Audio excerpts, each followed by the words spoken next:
स्वागत है। कैसे हो आप? तो भाई कल आपका हिमाचल प्रदेश पीएससी में हिमाचल प्रदेश एचपी एडमिनिस्ट्रेटिव एचपीएएस का पेपर हुआ था। हिमाचल प्रदेश एडमिनिस्ट्रेटिव सर्विसेज 29 जून 2025 को। तो उसमें मैथ के काफ़ी अच्छे क्वेश्चन आए हुए हैं आपके पेपर नंबर 2 में। ठीक है, तो आप एक बार देखो, बहुत ज़्यादा अच्छे क्वेश्चन आए हुए हैं, बिल्कुल पीसीएस लेवल के हैं। एसएससी, रेलवे, किसी भी चीज़ की तैयारी करते हो तो ज्योमेट्री के क्वेश्चन जरूर देखना, बहुत ही अच्छे आए हुए हैं। ठीक है, तो आपने एक बार क्वेश्चन देख लिए होंगे। मैंने 20 क्वेश्चन लिए हैं, तो करते हैं जल्दी जल्दी। उससे पहले आपको ये पीडीएफ और जो इसका ऑफिशियल पेपर था उसकी पीडीएफ मेरे Telegram channel math bye Deepak Sharma पे मिलेगी। तो भाई एनटीपीसी की भी आंसर की कल आ जाएगी शाम 6 बजे तक। ठीक है, कल 1 तारीख है। तो फिर ये पटवारी की दे रखे हैं, तो ये यूके पीएससी का। ठीक है, तो इस तरह मैंने उसका भी डाल रखा है, तो वो भी आप ज़रूर देख लेना। ठीक है, ये रहा एच एप्टीट्यूड पेपर, इसको मैं वो कर दूंगा, तो आप इसको ज़रूर देखना। पर क्वेश्चन बहुत अच्छे आए हुए हैं, तो उसे और हिमाचल प्रदेश वालों के लिए मैंने अलग से प्लेलिस्ट भी बना रखी है। आप देख पा रहे हो, H P TET, non medical और J J O A I T का पेपर हुआ था, और हाई कोर्ट ड्राइवर का कल ही हुआ था, ये डाला था, तो इस पर 36 व्यूज़ आ चुके हैं। उसके अलावा अगर आप बेसिक से तैयारी करना चाहते हैं किसी भी एग्ज़ाम के लिए, तो मैंने क्विक रिवीजन सीरीज चालू कर रखी है। उसमें मैंने 13 चैप्टर करवा दिए हैं, तो आप इनको ज़रूर देखना, वीडियो को शेयर करना। काफ़ी अच्छी मतलब हर टाइप कवर कर रखी है और कम टाइम में कर रखी है। आपको इसकी जंग है, आप अगर 10 वीडियोस देखते हो मिक्सचर एरीगेशन के, तो ये उसके ऊपर एक बारी है, आप खुद देख लेना चाहिए। तो भैया अब जल्दी जल्दी क्वेश्चन शुरू करते हैं। तो नंबर सिस्टम का पहला ही क्वेश्चन आपके पेपर में गलत था। ठीक है, ये क्वेश्चन में क्या दे रखा है, कितनी विषम संख्या है जो ठीक पहले एक पूर्ण घन है और ठीक बाद एक पूर्ण वर्ग है।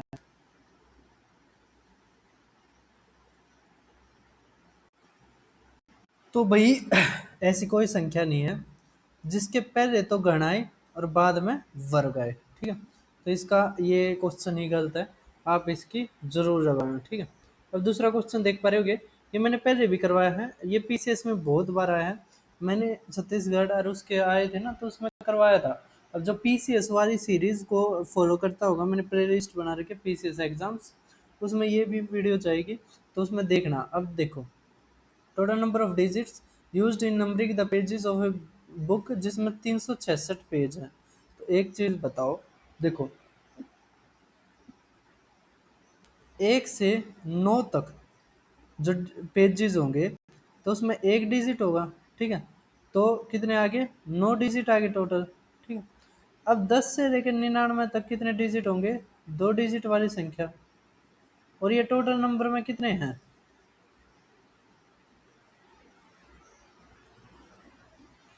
देखो अगर कितने ही है, जिसे घटा के एक जोड़ना है, तो इसमें तभी घटाओगे तो 89 और एक जोड़ोगे तो 90 संख्याएं हैं। ठीक है, तो 90 संख्या है, और दो दो अगर डिजिट आ रहे हैं तो कितने आ जाएगा, 180। ठीक है, समझ पा रहे हैं। फिर आगे 100 से लेके और 366 तक, तो अब कितना आ गया, 3 डिजिट के, है ना। कितने हैं ये, 266 और 267। ठीक है, जिसे 1 2 3 तीन पेज है। ठीक है, लेकिन हम क्या करते हैं, 3 में से एक गया 2, तो 2 पेज नहीं है। जब ऐसे आए ना, ये इस तरह के आए सवाल, तो आपने एक जोड़ना होता है। तो इसमें भी जोड़ेंगे, 267 तीन तीन के उससे बना है, तो 21 2 25 से 75 78 और 2 80। ठीक है, बस जोड़ देंगे हम, तो ये कितना आ जाएगा, ये 800, है ना, ये 900, 980, और तो हमारा 999 आ जाएंगे। तो कितने डिजिट टोटल यूज हुए, 999 हमारा आंसर। ठीक है, क्वेश्चन आसान था, मैंने पहले भी करवा रखा था। अब ये देख पा रहे होगे, अब इसको कैसे करेंगे। क्या रखा है, कक्षा में 3/5 विद्यार्थी लड़कियां हैं तो शेष लड़के हैं, तो कुल विद्यार्थियों का कितना भाग उपस्थित थे। देखो 3/5 क्या है लड़कियां, 2/5 क्या है लड़के। क्या रखा है, यदि 2/9 लड़कियां और 1/4 लड़के अनुपस्थित हैं, तो देखो अगर ये अनुपस्थित है 2/9, तो आई कितनी है 7/9, तो गुणा में 7/9 जमा में। अगर 1/4 हमारी अनुपस्थित है तो आए कितने हैं, हमने आने वाला है जे जो ना आते वो मरो मारे देखा कितने भी, ठीक है। अब पढ़ने नहीं आएंगे तो हम क्या करें, ठीक है। अब देखो 3 थे, 3 गया, 2 थे, 2 गया, ठीक है। तो यहाँ पे 15 आ गया, यहाँ पे 10 आ गया, तो 30 तो आएगा ही। 30 के लिए 2 तक गुणा कर देंगे, यहाँ पे ये तो 3 कट रही है, 2 तक नीचे 2 तक ऊपर, तो ये 14। यहाँ पे नीचे भी 3 थे और ऊपर भी 3 थे, तो ये 9, तो 23/30 हमारा क्या आ जाएगा आंसर, ठीक है। तो क्वेश्चन आसान था। अब कंपाउंड इंटरेस्ट का यह क्वेश्चन देख पा रहे होगे, हमें सीधा कंपाउंड इंटरेस्ट निकालना है, तो हमें पहले अमाउंट निकालने की जरूरत नहीं है। अब 4, 6, 9 इनका सक्सेसिव निकालना है, तो क्या करेंगे हम, 4 और 6 पे एक्स वाई वाला फार्मूला याद होगा ना, एक्स जमा में वाई जमा में एक्स वाई अपॉन में 100, वो लगा देंगे, ठीक है। तो 4 6 10 जमा में 0.24 आ गया ना, 4 गुना में 6 बटे में 100, तो 10.24 जमा में 9 जमा में 10.24 गुणा में 9 बटे में 100, 4 9 36, 3 9 दूनी 18, 18 3 21, 9 एकम 9, ठीक है। दो संख्या, अब 4 संख्या से पहले आ जाएगा, ठीक है। ये 19 आ गया, 0.24 और इसमें 0.92 जोड़ देंगे तो ये 6, ये 11, ये 20, तो लगभग इसका 20%। अगर 10% देखा आप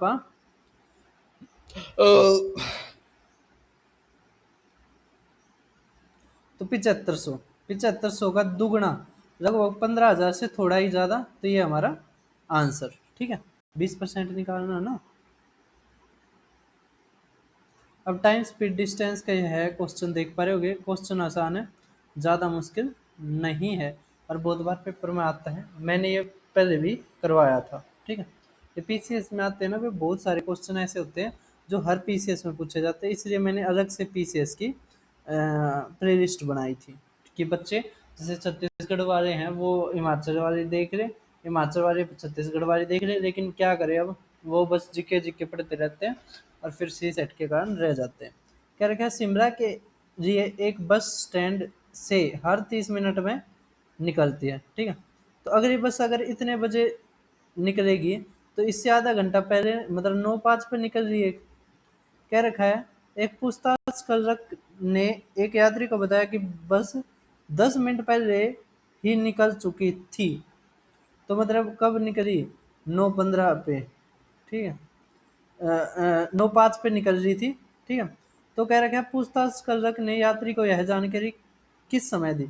अगर 10 मिनट हो गए निकले तो वो 10 मिनट बाद आया होगा, मतलब 9:15 पे वो इंक्वायरी करने आया है, ठीक है। डिले डाले आदमी हो रहा है ना, तो अपना पहले 10-15 मिनट पहले जाकर बैठ जाओ, ठीक है। कई बार पेपर में भी ऐसा ही होता है कि बहुत सारे बच्चे हैं ना जाते ही नहीं है टाइम से पहले, और फिर बाद में फिर उड़ा हाथ पैर जोड़े। अब ये क्वेश्चन देख पा रहे होगे, ये बहुत बार आया, मैंने पहले भी बहुत बार करवाया है। इसमें क्या होता है, जैसे एक कुआं खोद दिया जाता है, क्या खोद दिया जाता है, एक कुआं, अब ना माने एक ये कुआं है, ठीक है। अब एक कुआं खोद दिया जाता है, इसमें तो जो मिट्टी निकलती है ना, उस मिट्टी को इसके चारों तरफ लगा दिया जाता है, इसके चारों तरफ क्या कर दिया जाता है, लगा दिया जाता है, ठीक है।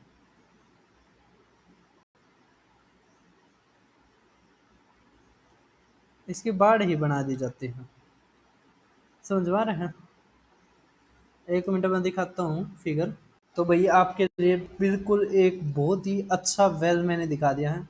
अब इसमें से क्या है, मिट्टी निकाली गई थी, ठीक है। क्या निकाली गई थी इसमें से, मिट्टी निकाली गई थी, मिट्टी निकाल दी, मिट्टी निकाल दी, मिट्टी निकाल दी। अब मिट्टी निकाल के क्या किया गया, उस मिट्टी को इसके चारों तरफ, ये जो इसके चारों तरफ लगा रखा है ना, ये इसके चारों तरफ लगा दिया। क्या करा, इसके चारों तरफ ये एक बाढ़ ही बना दी कि इसके अंदर कोई जावे ना, या बाहर का जो बारिश का पानी है वो अंदर आए ना।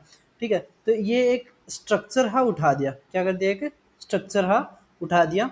तो इसमें जो यूज होता है वो ध्यान दो। अब क्या यूज होता है इसमें, कि जो इसका जो मिट्टी निकली है, अब ये सिलेंडर के फॉर्म में होता है। एक वेल जो कुआं होता है वो किसके फॉर्म में होता है, सिलेंडर। तो सिलेंडर का वॉल्यूम का फार्मूला क्या होता है, पाई आर स्क्वेयर एच। ठीक है, समझ में आ गया सभी को। अब जो ये कुआं बनता है ना यहाँ पे, ये जो इसकी बाढ़ लगाई जाती है, वो बाढ़ किस तरह लगाई जाती है, जैसे एक तो अंदर वाली बाउंड्री जो ये है, ये आप देख पा रहे होगे, ये जो ये देख पा रहे होगे ना, ये काला काला है जिसके अंदर आदमी गिर सकता है वो। और एक जो जितनी मिट्टी थी उसकी भी तो एक सर्कल की फॉर्म में बनाया होगा ना इसके चारों तरफ। ठीक है, ये ठीक है,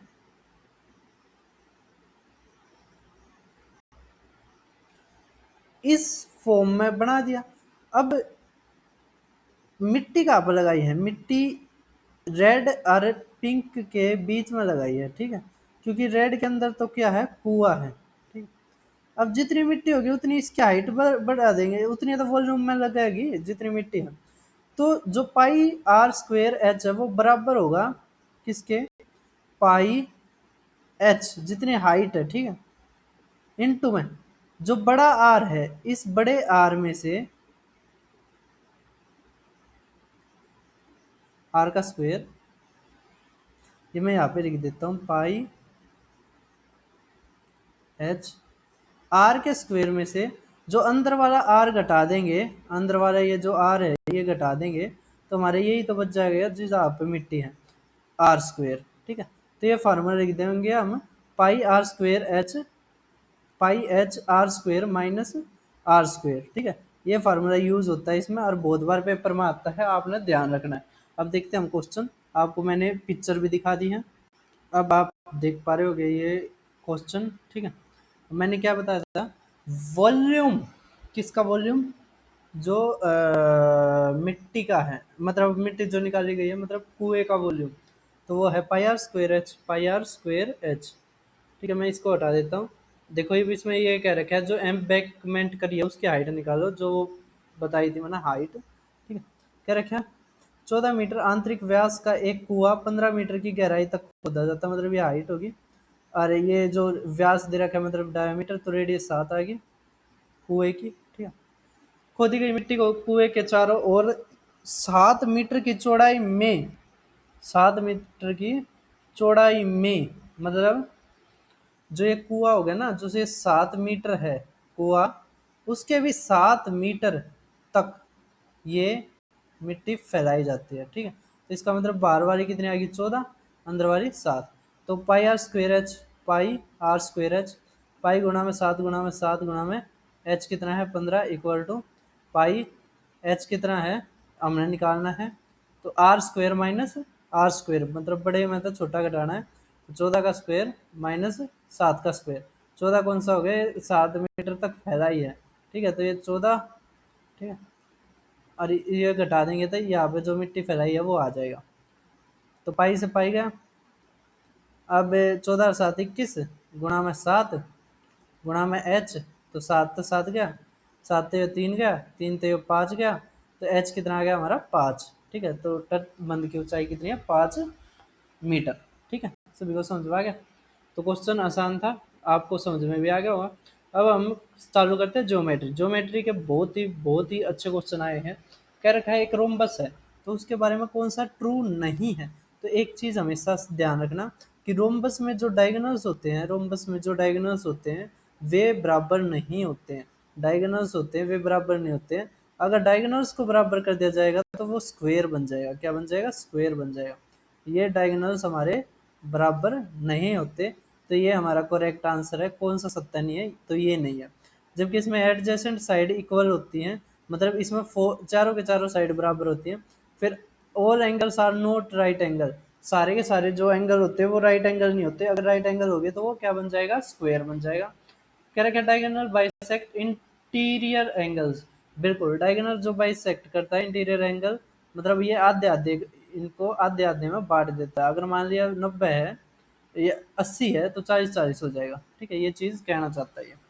फिर काइट के ऊपर और क्वेश्चन आया है, तो काइट का भी देख लो एक बार, क्या दे रखा है, कौन सी स्टेटमेंट ट्रू है, ट्रू नहीं है। तो डायगोनल सभी परपेंडिकुलर होंगे, one pair of opposite angle is congruent होगा, one pair of opposite side is parallel होगी, दो pair of consecutive sides are congruent होगी। तो भाई जैसे काइट हम बढ़ाते हैं,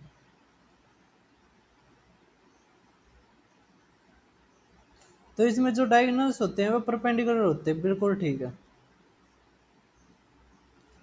जो one pair of opposite angles है कॉन्ग्रुएंट, ये गलत है, तो ये हमारा आंसर हो गया। One pair of opposite side parallel, बिल्कुल कहते हैं कि एक जो पेयर है अपोजिट साइड के वो पैरेलल होती है। फिर दो pair of consecutive sides are congruent, बिल्कुल ठीक है, तो हमारा ये गलत है, one pair of opposite angles is congruent. तो भाई एक चीज ध्यान रखो, इसमें ये हमारा आंसर नहीं है, कहाँ पर गया काइट वाला, जो वन पेयर है अपोजिट एंगल का वो कॉन्ग्रुएंट हो, तो ये ठीक है हमारा, ठीक है। ये नहीं हो सकता कि अपोजिट जो साइड्स हैं वो पैरेलल होंगी, ठीक है, क्योंकि वो रोम्बस और रेक्टेंगल में और स्क्वायर में फॉलो होता है, काइट में नहीं होता, ठीक है। तो हमारा आंसर होगा सी, ना कि बी, ध्यान रखना आप। फिर इसमें कह रखे हैं नंबर ऑफ डायगोनल्स पॉलीगन, अगर 12 साइड है, तो इसमें एक चीज ध्यान रखो, देखो दो तीन चीज है, अगर डायगोनल का निकालना है तो डायगोनल का फार्मूला क्या होता है, तो डायगोनल का फार्मूला होता है n number of sides, n into में n माइनस 3 बाई में 2, ठीक है। फिर इंटीरियर एंगल का जोड़ निकालना है, तो वो है n माइनस में 2 इंटू में 180, ठीक है। अगर हमें निकालना है ईच इंटीरियर एंगल, तो हमारा है बटे में n, ठीक है, समझ में आ गया। तो अगर ईच इंटीरियर एंगल दे रखा है तो n तब भाग वो गुणा कर फिर कर लेना। अगर आपको सम ऑफ इंटीरियर एंगल दे रखा है, सम ऑफ इंटीरियर एंगल्स है ना, तो उसका होगा n माइनस में 2 इंटू में 180 डिग्री, ठीक है, सभी को समझ में आ गया। अगर अगर अगर अगर अगर बाई चांस आपको दे रखा है एक्सटीरियर एंगल, ठीक है, तो एक्सटीरियर एंगल कैसे निकालते हैं, तो 360 डिग्री अपॉन में n, ठीक है। तो ये चार चीजें हैं, चारों की चारों आपने ध्यान रखनी है, क्या है, चारों की चारों आपने ध्यान रखनी है, बहुत ज्यादा इंपॉर्टेंट है, ठीक है। अब देखो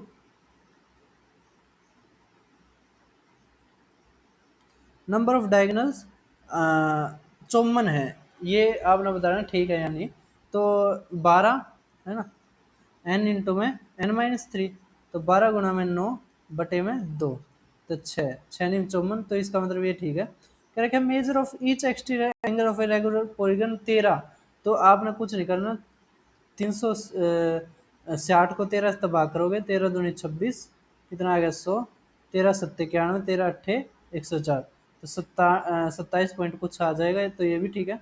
सम of over interior angle 9 side आगा 1260 है, तो मैंने क्या बताया था, n इंटू में n माइनस में 2 इंटू में 180, तो 9 में तो 2 गया 7, 7 गुना में 180, तो ये भी हमारा ठीक है। फिर क्या रखे each exterior angle of a regular octagon is 60, तो रेगुलर ऑक्टागन में 8 भुजाएं होती है, तो 360 डिग्री बटे में 8, तो 8 चौके 32 है ना, 8 पंजे 40, तो 45 डिग्री आना था, 60 नहीं, तो ये हमारा गलत है।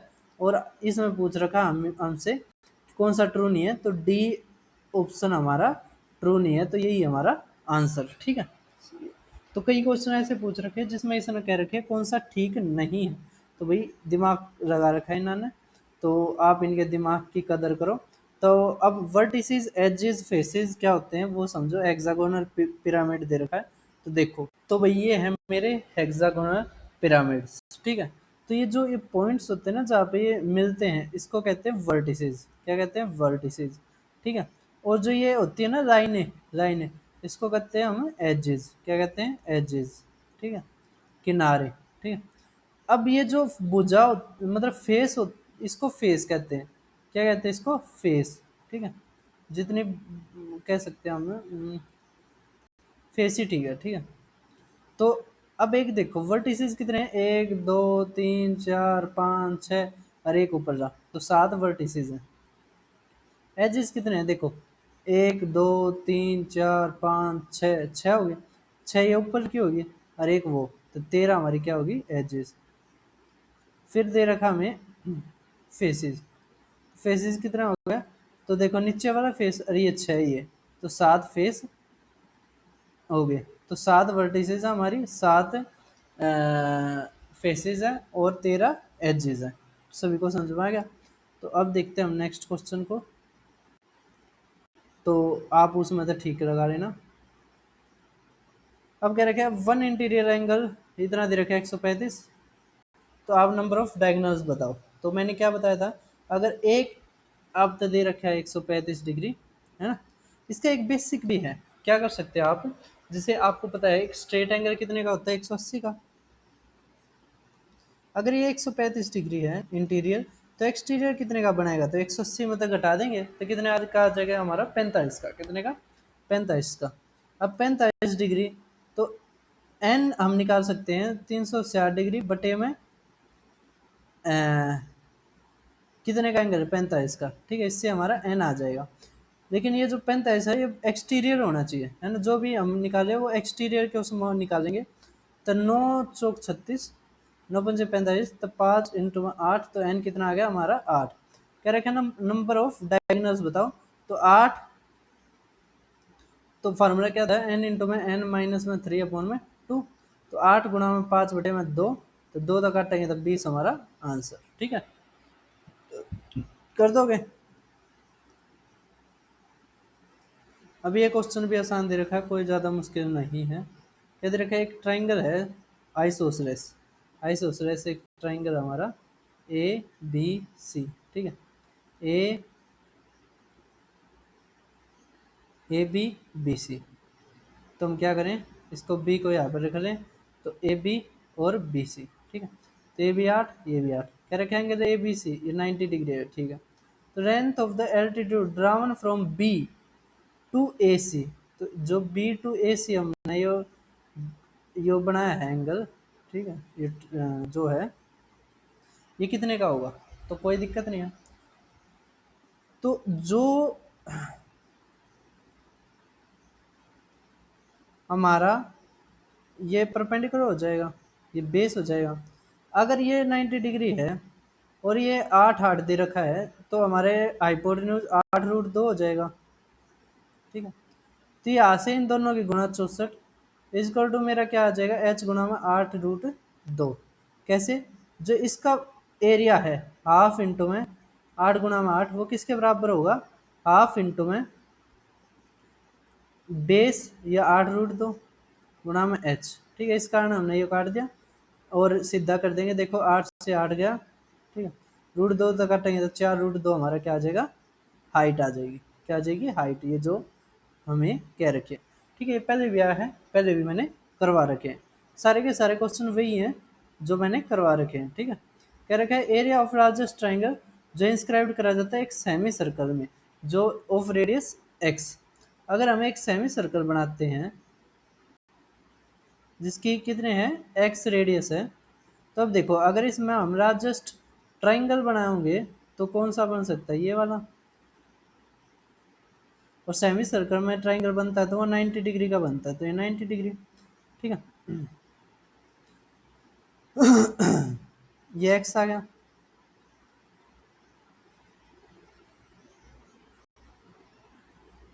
तो एरिया ऑफ लार्जेस्ट इसका। ठीक है, अब हमें रेडियस x दे रखा है। अब ये देखो ये भी रेडियस है, तो ये भी x हो गया, है ना, और ये 90 डिग्री पे होगी। क्या पे होगी? 90 डिग्री। अगर ये x है, ये x है, ये तो 2√x हो जाएगा। ठीक है, ये भी 2√x हो जाएगा, √2x हो जाएगा, √2x हो जाएगा। हमें निकालना है एरिया, तो 1/2 √2x गुणा में √2x। ठीक है, तो हमारा क्या आ जाएगा? x square. क्या आ जाएगा हमारा?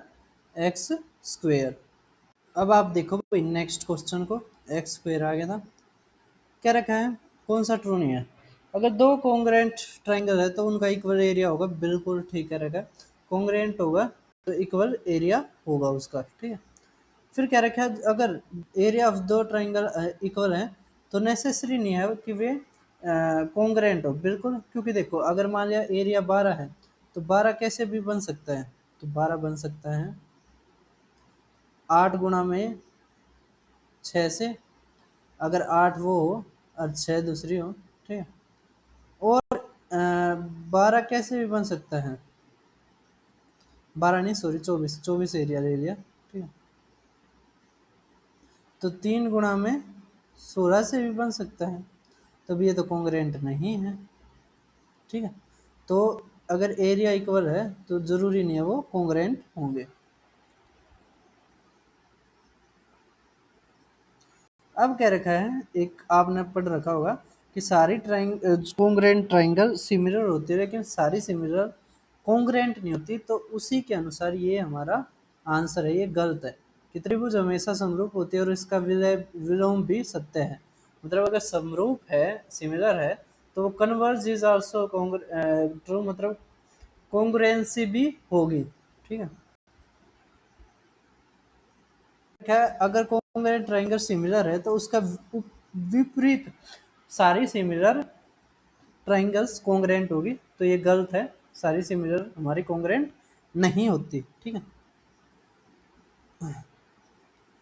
फिर हमें दे रखा है कि दो सर्कल हैं, arc of same length, arc है जो सेम लेंथ के, वो एंगल छोड़ते हैं 60 डिग्री 75 डिग्री, तो रेशियो ऑफ देयर रेडियस। अगर देखो आर्क बराबर है तो आर्क का क्या फॉर्मूला होता है, तो थीटा गुणा में 360 डिग्री गुणा में 2 pi r, ratio theta upon 360 degree गुणा में 2 पाई आर, ठीक है। अब देखो 2 पाई तो 2 पाई कट गया, इसमें तो कोई दिक्कत नहीं। थीटा हमें कितना दे रखा है 60 डिग्री, अरे ये बराबर है, बराबर रख लो, ठीक है। ये R1 मान लिया, ये R2 मान लिया, ठीक है, R2, ये 60 ये 75, ठीक है, काटा तो हमारा R1 रेशियो R2 कितना आ गया 75 बटे में 60, तो 15 पापी 15 चौके, तो 5:4 हमारा आंसर, ठीक है। बच्चों ने यहाँ पर 4:5 कर दिया होगा और गलत हो गया, ठीक है, तो आपने ध्यान देना है। अब आप ये क्वेश्चन देख पा रहे होगे, क्या दे रखा है, एक 3 बिंदु ट्राइंगल एबीसी की भुजा बीसी पर स्थित है,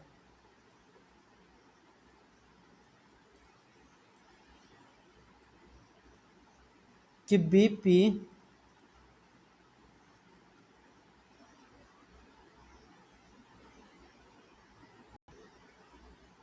बी क्यू आर, कि बी क्यू बराबर है, बीपी बराबर है, क्यू आर बराबर है और आर सी बराबर है, ठीक है। तो 4 हिस्सा में टूट गया। यदि जी ट्राइंगल ए बी सी का केंद्रक है, ठीक है, अगर केंद्रक है, अगर 4 हिस्सा में टूट गया हो तो क्यू क्या होगा, इसका मीडियन होगा, तो यहाँ पे जी आ जाएगा, इस पे क्या आ जाएगा जी, ठीक है। ये देखो यहाँ पे भी 2 रह गए, यहाँ पे भी 2 रह गए, तो बराबर रहेगा। तो triangle P G R, P G R, तो ट्राइंगल ए बी सी के क्षेत्रफल का अनुपात बताइए। तो हम क्या करते हैं, अब इसमें देखो, देखो कैसे करेंगे हम, समझो। जैसे अगर एक एक मानते हम यूनिट, एक एक एक एक, तो एरिया ऑफ ट्राइंगल एबीसी का एरिया क्या आ जाएगा, हाफ हाइट, कितनी हाइट, हाइट ये अगर हम इसको मीडियन मानते हैं तो किस में तोड़ती है, 2:1 में, ठीक है। तो हम इसकी पूरी लेंथ मान लेते हैं 3, ठीक है। तो 1/2 3 गुणा में, ये यूनिट में मान रखी है तो 4, ठीक है। रेशियो ले लेते हैं हम, हमने पहले ए बी सी ले रखा है, ध्यान रखना, और फिर बाद में P G R, half into में, अब इसका बेस कितना होगा 1 1 2, और जो इसकी हाइट होगी वह 1 यूनिट। ठीक है, 2 गया। ठीक है, 2 यूनिट से ये कट जाएगा, तो 6:1। इसका मतलब 1 आया हमारा PGR का और 6 आया हमारा ABC। तो 1:6 हमारा आंसर हो जाएगा। ठीक है, ध्यान रखना, क्वेश्चन अच्छा था। अब दे रखा है x⁴ जमा में 1/x⁴। अब कुछ नहीं है, पहले हमें जाना पड़ेगा x² जमा में 1/x² पे। तो कुछ नहीं करना, 2 जोड़ो और रूट कर दो, तो 4 आ गया। अब हमें जाना है x - 1/x। मैंने एक पेपर करवाया था अभी, उसमें भी बताया था। तो जब आपको यहाँ पे जाना है तो क्या करना पड़ेगा, इसमें तो 2 घटाओ और फिर रूट कर दो। ठीक है, तो 2 घटाया, रूट कर दिया, तो √2 हमारा आंसर। ठीक है, तो 17वां क्वेश्चन हो गया। 18वां क्वेश्चन देख पा रहे होगे, तो 18वां मैं लास्ट में करवाता हूँ। ठीक है, अब कोऑर्डिनेट ज्योमेट्री का ये देख पा रहे होगे, area of reason bounded by the straight lines x जमा y = 1 है। तो यहाँ से अगर हम x को 0 रखते हैं तो हमारा y 1 आ जाएगा, और अगर हम x को 1 रखते हैं तो ये 0 आ जाएगा। अगर इसको हम -1 रखते हैं तो हमारा y कितना आ जाएगा, 0। अगर हम इसको 0 रखते हैं तो -1, तो यहाँ से हमारा एक क्या बन गया, स्क्वायर बन गया। ठीक है, जिसका आ गया ये 0 1 और 1 0, और यहाँ पे आ गया हमारा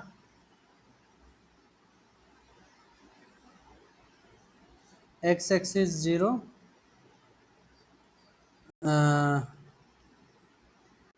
अब भाई ध्यान से समझो क्या क्या रखा हमें, कि x एक्सिस अगर -1 है, ठीक है, और y एक्सिस 0 है, तो यहाँ पे आएगा ये। फिर यहाँ से -1, तो ये 4th क्वाड्रेंट में। फिर क्या रखा है, एक x एक्सिस है, और अगर 0 x एक्सिस है, ये 1। ठीक है, कुछ नहीं करना। अब इनके बीच की देखो कितना आ गई डिस्टेंस, देखो ये 1 है।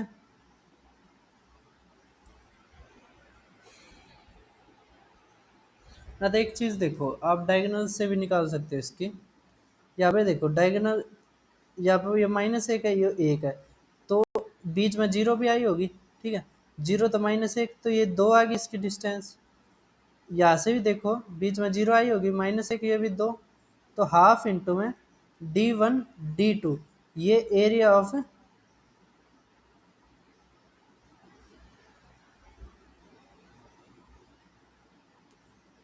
स्क्वायर भी का भी फार्मूला हो जाता है। ठीक है, या डी का स्क्वायर। ठीक है, मतलब डायगोनल बराबर है तो डी का स्क्वायर अपॉन में 2, तो 2 का स्क्वायर 4, 4/2, तो 2 हमारा आंसर। ठीक है, तो अब आप लास्ट क्वेश्चन देख पा रहे हो, और एक क्वेश्चन वो है, वो भी अभी करवाते हैं।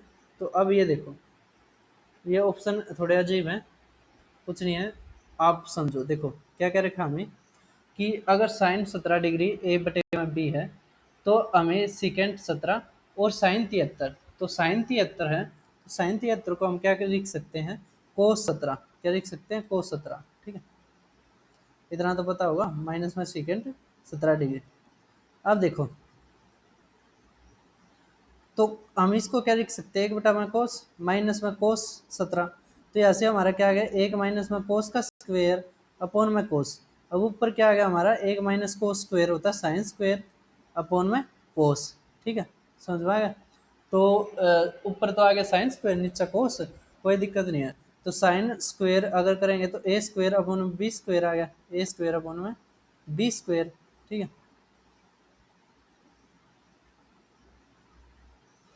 कोस का क्या आएगा, तो कोस क्या होता है, देखो बी तो वही है ना, बेस तो वही है, तो गुणा में बटे में बी। ऊपर क्या आ जाएगा, अगर ये पी है, ये एच है, तो B² निकालेंगे तो बी का स्क्वायर माइनस ए का स्क्वायर, ये रूट है ना, तो ये हमारा आंसर आ जाएगा, बी का स्क्वायर माइनस ए का स्क्वायर। यहाँ से कट गया, तो हमारा आंसर आएगा क्या, ये था ना, ये हमारा आंसर क्या आएगा। तो मैं थोड़ा इरेज कर दो, 1 मिनट।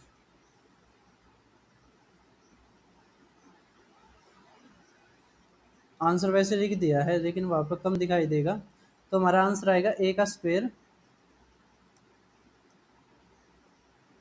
बी से एक बी कट गया तो बी, रूट बी का स्क्वायर माइनस ए का स्क्वायर। तो ये हमारा आंसर है, ये शायद फर्स्ट ही है, हाँ फर्स्ट ही हमारा आंसर। ठीक है, तो अब जो क्वेश्चन रह गया वो देखो क्या था हमारा, ये वाला।